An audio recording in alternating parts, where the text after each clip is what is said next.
ถ้าเขาซื้อรถใหญ่ก่อนถ่ายรูปปลาไว้ก่อนถ่ายส่งให้เขาเบิ่งนี่ปลาทองสิเนาะ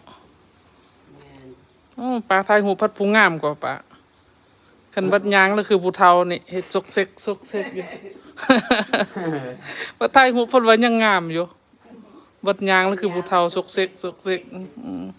จันเป็นเลยตั้งยางบ่คือเก้าก็มันบ่ไปพร้อมเฮาแล้วเนาะมันบ่ไปตามเจอเฮาเนาะยางค่าก็บ่ไปตามเจอเฮา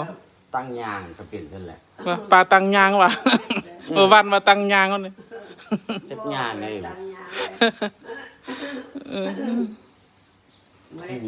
ผู้ใดสิตังยางแล้วมันฮักเป็นเนาะถ้าเฮาซื้อรถเยอะก่อนเด้อจังมารับเด้อเนี่ยคันบ่ซกแซกไปบัดเดียวสิบ่ได้บ่ได้